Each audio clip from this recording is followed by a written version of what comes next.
Hi guys, James at Rampant Lion Reviews again for you today with another beer review. For this one, we are going to stick to Sweden and we're going to return to a brewery that has featured on the channel many times before. I've had some really nice beers from these guys over the years, quite a few different styles, but the one that we're going to have a look at today is the latest release from one of my favourite series of beers that they do, and this must be the 15th or so beer that I've reviewed from this particular series, come to think of it. But I always keep an eye out for these ones, so hopefully this is another good one, and I hope that you guys enjoy my take on this beer as well. So yeah, for this review then, we are going to head up towards Gothenburg once again. Göteborg, as you would say in Swedish, the Swedish craft beer capital up there on the west coast. Got to get that Gothenburg catchphrase in when we're reviewing the Gothenburg beers because it is just channel tradition these days. And for this review, we are going to return once again to OO Brewing. So this beer is the latest installment from their 50/50 series. This one is the 50/50 Mosaic Azacca. As always, it comes in at 6.5% ABV, and it is another New England hazy IPA, which is a style that this brewery are very, very well known for. But this beer was released as part of the local småskalig assortment through Systembolaget here in Sweden for May of 2021, and yeah, hopefully it's as good as some of the other ones that we've had. It feels like a little while since I've reviewed a beer from this series because the one that was released last month I actually had before, so yeah, it's good to see them keeping an eye on these and releasing different ones, because there have been a couple of re-releases in recent times actually. So yeah, curious to see how this one turns out. Mosaic and Azacca, as we know, are both quite orangey leaning hops, so I've got a feeling that this one, it might well be right up my street. So yeah, let's see how we get on with it then. So as always with my reviews, I'll tell you a little bit about the brewery before we taste the beer. If you want to get straight to the tasting, just fast forward. All the usual links are in the video description below. That's the brewery website, the link to my other reviews that I've done from OO Brewing before, and you will no doubt see me add more to that list in the fairly near future. But there's all the usual social media down there. If you want to see more reviews, do please consider subscribing to the channel. The whole channel, of course, has a geography-based tagging system, so you can go into the homepage and search for beer based on country, city, state, county, province, prefecture, whatever it is you happen to be interested in. Do check out the playlist of beers from different countries. There is one there for all the Swedish beers that I've reviewed for you. That's constantly being added to, and as always, please do get in touch and let me know some of the other beers and breweries that you guys would like to see me review. It's always great to hear from you guys that are watching the videos, and the support that you show the channel is hugely appreciated. So anyway, on to my brewery notes then, to tell you once again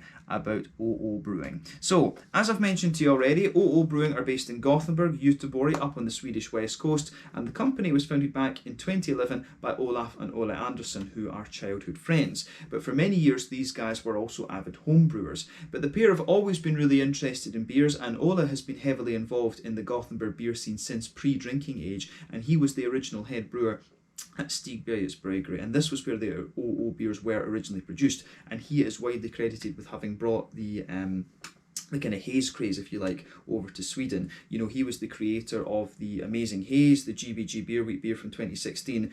Those were released under the Stigbergets name, of course, but also the Narangi, which is kind of the classic OO brewing beer, if you like. But while Ole is doing the brewing, Olaf manages the business side of the brewery, and he is now fully based in Gothenburg. He was living in Copenhagen doing a lot of things from distance for the brewery, but he is back now in Gothenburg. But apparently these guys just enjoy making beers that they would love to drink themselves, and they've been very successful with this.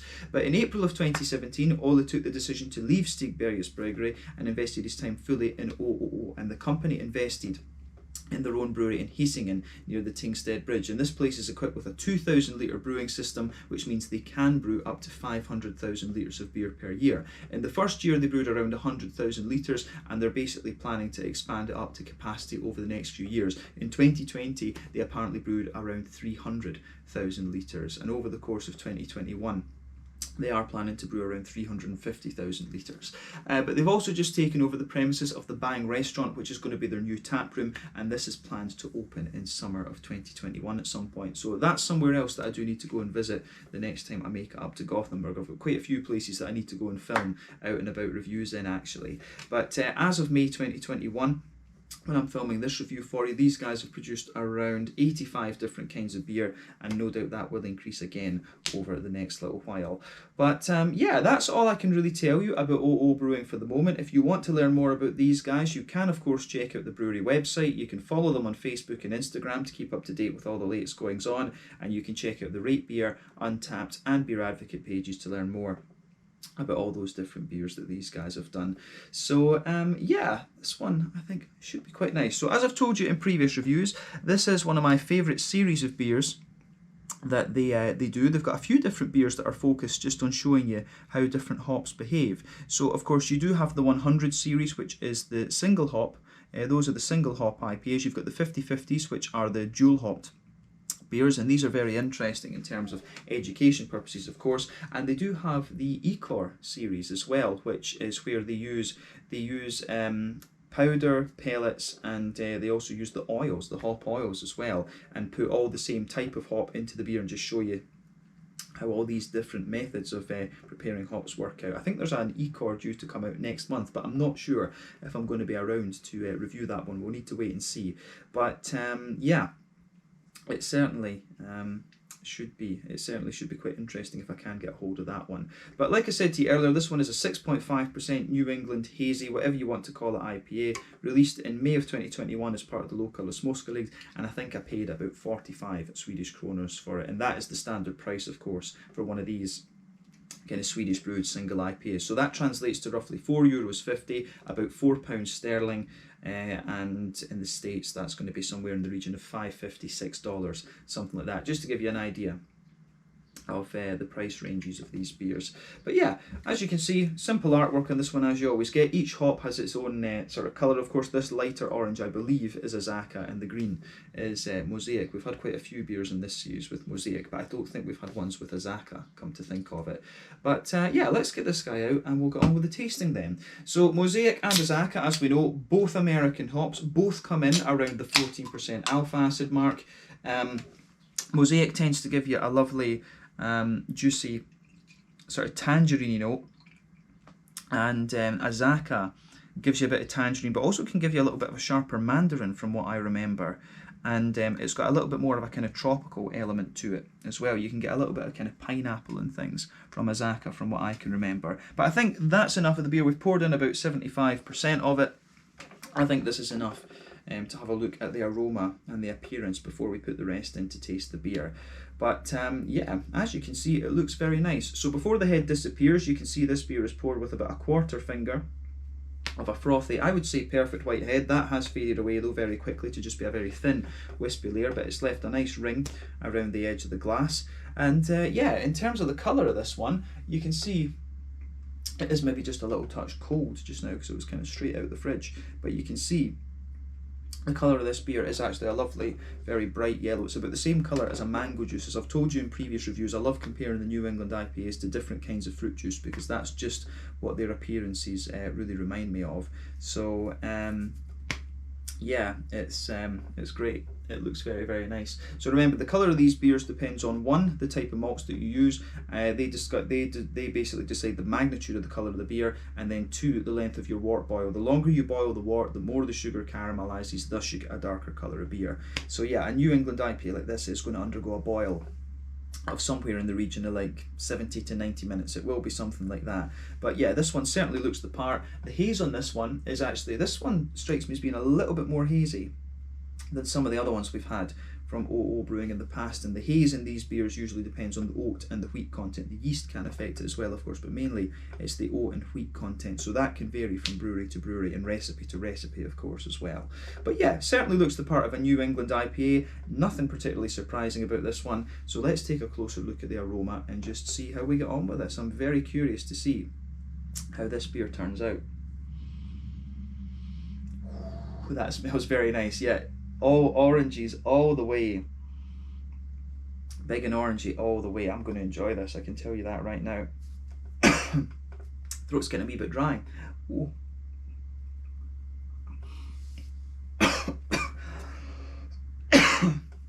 Damn. Ooh, might need to pause the video here a little second. So sorry about that, guys. Yeah, that happens sometimes, I guess, when you're filming reviews. A bit of water and we're all sorted now. So yeah, let's have a proper look at the aroma of this beer then. So, like I said earlier, this beer, it's oranges all the way. Big, thick, nice, juicy oranges in there. Absolutely love it.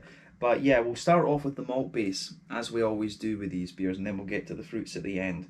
So for me, as I've told you in previous reviews, I think there's about 6 different directions you can take a New England IPA. It can be sort of it can be kind of yeasty and sort of farmhousey. It can be kind of rye leaning and grainy, oaty and creamy, wheaty and bitey. You know, sort of barley malt leaning and bready, or a little bit more of a kind of oily, kind of brown sugary type note. You can get a little bit of that out of this beer for sure.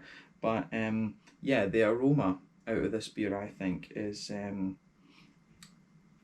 very nice on the malty side of things.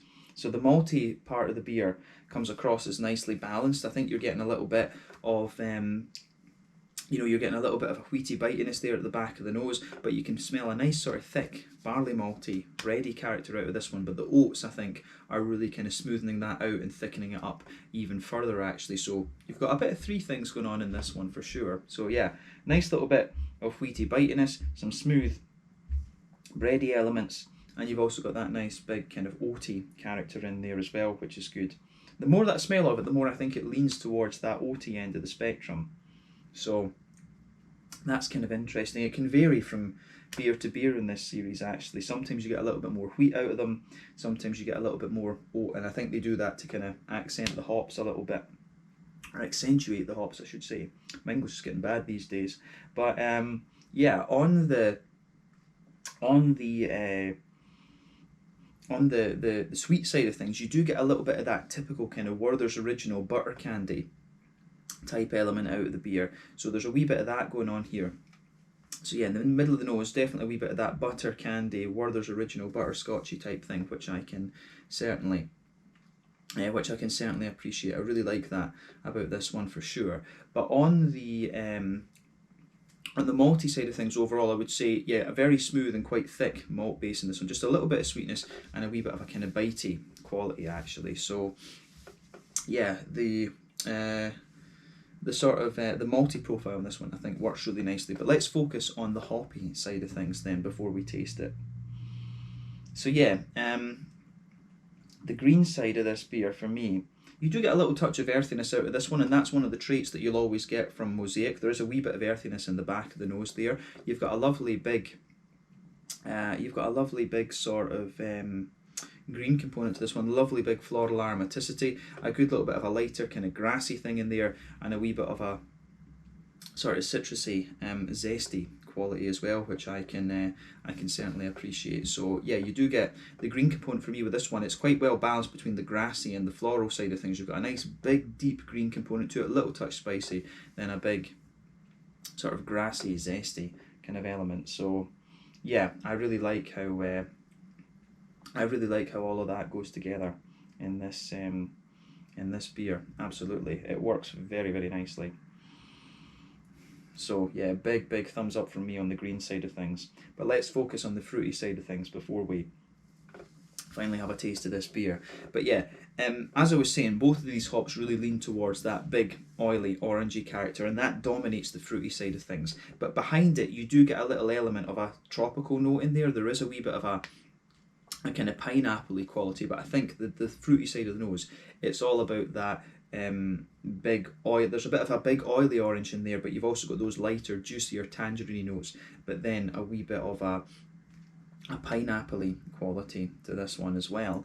There is maybe a wee touch of like an oily mango in there as well, which is kind of interesting. But this beer, you know, it is big, juicy, tangerine oranges all the way out of this one. So I really, really like that about I really like that with this beer. Yeah, the way everything goes together in this one, the way it all kind of clicks into place is very, very nice. So yeah, the fruity side of this beer is just spot on. I really, really like this. So it gets a big thumbs up from me, this one, in terms of its in terms of its aroma. It's right up my street. And remember, beer is always subjective. Different people like different things. But yeah, nice little bit of lighter pineapple, big oily orangey characters, and a bit of oily mango in there as well. It shows off the hops very, very nicely, in fact. So yeah, we'll get the rest of it in the glass, and we'll put this one down. Let's get this one down, as I should say. Brain's not working in this review. Got distracted, lost my flow when I started the coughing fit earlier. But yeah, let's have a taste of this one then. So this one is the 50/50 Mosaic Azacca 6.5% New England IPA, as it always is in this series, from Brewing in Gothenburg up on the Swedish west coast. Let's get stuck into this one. Slanja, skål, cheers.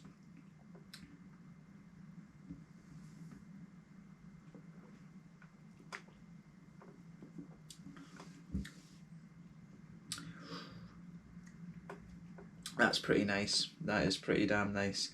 I'm going to say thumbs up to Brewing for this.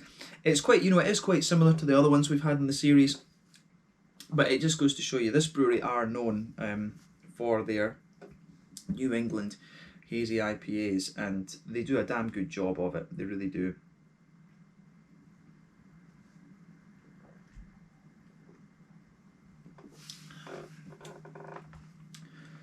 So yeah, the way that this all goes together, I think, is very, very nice. It's a lovely, easy drinking New England IPA, this one. But the thing I love about this series is that it really, I like these for kind of educational purposes. People will laugh at that, but yeah, I love these kind of beers, the single hops and the dual hops, because it really teaches you a little bit about the character of the different ingredients. And I'm a bit of an ingredients nerd when it comes to beer. I love that, from my chemistry days, I always loved the fact that you could have a central process that you could play around with so much and just change materials quite, dramatically. Beer's the same.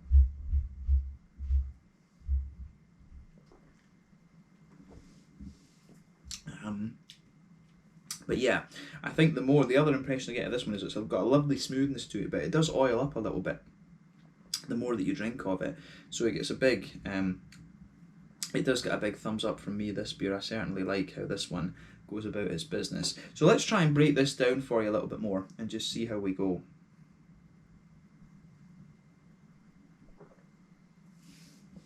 So, straight away, across the middle of the palate then, you can feel a nice, smooth, white bready character there. That's the barley malt, of course, and that goes right across middle of your tongue. I do feel this beer gets a little bit more kind of fluffy and things the more that you drink of it, but it certainly works very, very well. But sitting on top of that, if you go down the sort of middle line of your tongue, you can feel the nice smoothness of the oats in there, and it just spreads out towards the sides of your palate. So yeah, it works very, very well in that case.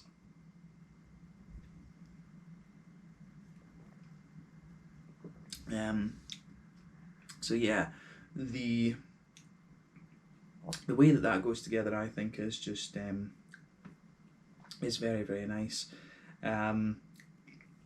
It's quite a straight shooting malt base in a lot of ways. If you've had beers in this series before, it will feel very familiar to you. But yeah, this one got a lovely. I think that I do feel that the sort of bready base, the sort of barley malt base in this one has a little bit more presence to it. A lovely kind of smooth, oaty kind of creaminess in there as well. I think the oaty creaminess is maybe a little touch more pronounced, but in the very dead centre of your palate, you get that little circle where you get those that kind of Werther's, pardon me, that sort of Werther's original, butter candy, butterscotchy type note coming out of the beer, and I think that works very, very well in this one. Absolutely.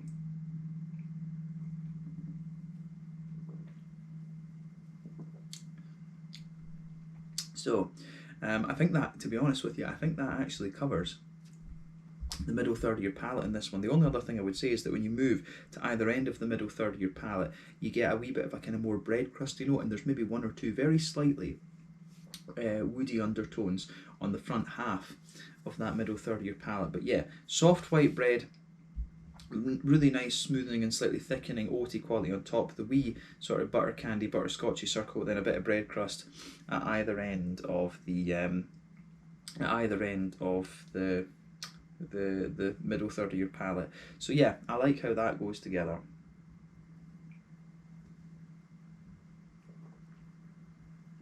So on the back third of your palate then, if we go to that border region between middle third and back third of your palate, you get a little bit of a kind of bready build up on this one. You get a little bit of that kind of nice bready build up there. There's a wee bit of a bread crusty greeniness sitting on top of it, but then if you go into the back third of your palate, behind that you do get the wheaty elements. You can feel the nice smooth wheat coming out, and at the very back of your tongue it's got a little bit of bite to it. But sitting on top of that back third of your tongue, you can feel the nice yeasty components just sort of building up. So at the back on the back third of your palate, you can feel that there is a nice there's a sort of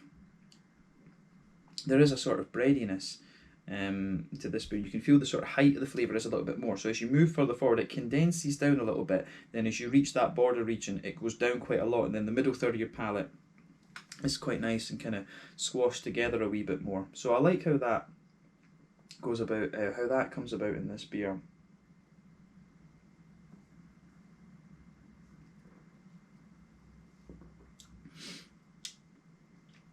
But yeah, I do like how the malty side of the beer goes together in this one. It does actually feel a little bit kind of smoother, this one, compared to some of the other ones that I have, but I'm conscious of the fact that I'm maybe drinking this one a little bit colder than I might normally would. I think that I need to check the temperature of the fridge. It feels a bit colder, this one. I'm holding it in the hand and stuff like this. But yeah, it does feel a little bit kind of thicker in a sense, actually. Compared to some of the other ones I remember. But yeah, on the hoppy side of things then, back corners of the palate, there's a nice little bit of an earthiness in there. As you move further forward, it gets a little bit more herbal, and as you reach the front corners of the palate, it becomes a little bit more floral and aromatic. And then round the front curve of the palate, you've got a little bit of a lighter grassiness coming out of the beer. So there's a little bit of a grassy, citrusy, zesty kind of thing to this one. And I think that really works in this beer. I think it works very, very nicely. So the green component for me, overall, it's, again, as it was in the aroma, it's quite well balanced between the kind of floral aromatic side of things. It's got a nice little bit of depth to it and a wee touch of spiciness. And then round the front curve of the palate, it's a little bit lighter and grassy. So remember, with these New England IPAs, these are a little bit more reliant on, late addition hops in comparison to the West Coast IPAs, which use earlier addition hops more. So bitterness really comes from the early addition hops, and sort of flavour and aroma comes from the later addition hops. It's all about when you add your hops during the wort boil. But again, this is a very, very solid beer in that sense. I think it's very, very nicely done. But let's focus on that fruity part of the beer then.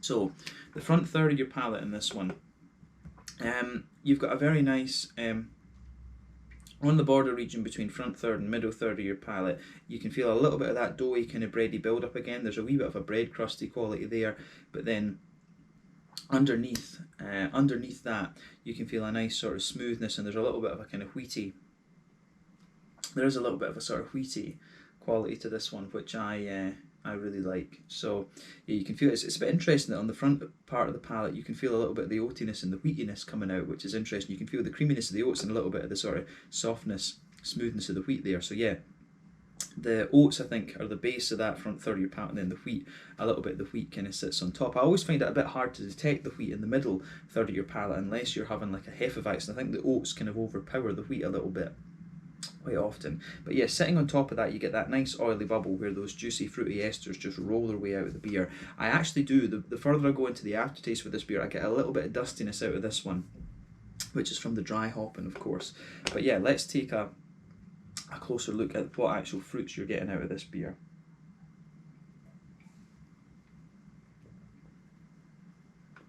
So, the fruity side of things with this then, if you go towards the back of that front third of your palate, there is a wee bit of mango to this one, but very quickly it becomes a big, big oily orange, and you get a bit of that lighter kind of tangerine note out of this beer for sure. I do get quite a little bit of that coming out of this one. So yeah, lovely kind of lighter tangerine elements coming out of this beer. Just sitting on top of that, but as you move towards the very kind of front tip of your tongue, there is almost a little bit of a more kind of pineapple-y element out of this one. So it's what you would expect. I mean, you know, Mosaic for me is usually a fairly straight shooting, oily, juicy tangerine. Azacca is kind of similar, but it's got a wee bit more tropical complexity to it. It can give you a lot of pineapple in my experience. The mango-y notes that I'm getting out of this one are a little bit kind of unfamiliar to me, but I think that's more. I've had quite a few single hop Mosaic beers, so I'm pretty sure that that's coming from the Azacca actually, but there's definitely a wee bit of a mango-y note towards the back of that front third of your palate. But yeah, it gets a lot more oily as you move further forward, and the oily oranges spread into that back half of the front third of your palate as well. So I'm surprised at how oily these two hops together can make the beer as well. But yeah, lighter, juicier tangerines and then a bit of pineapple just towards the tip of the palate too. But it's a lovely lovely beer, this one. I think it's right up my street. I mean, some people, I've seen other Swedish beer lovers, if you like, on Instagram who post about these beers, and some of them are saying, oh, this one was like really the best one I've had yet. And you know, I think it kind of varies. You know, they do play around with the malt base and things in these beers to accentuate the hops a little bit more. So this is one of these beer series where it's really subjective. I think it's all about what kind of fruits you like and what hops that you know you like and things. But for me, this one is right up my street. Probably one of the best beers I've had in these kind of series would be the 100 Amarillo. I really enjoyed that one. And I've been surprised by other ones as well. But yeah, for me, the big orangey character you get out of this one is right up my street. But it's a solid, overall, I mean, it's a solid New England IPA. Is it the craziest beer you're going to get from OO? Probably not, you know. Charismatico, I think, is still the benchmark for OO brewing. They're still yet to beat that beer, in my opinion, but I'm sure they will at some point. But for me, big oily orangey leaning New England IPA, and it goes down a treat. So to round off this review then with the mouthfeel, let's look at that.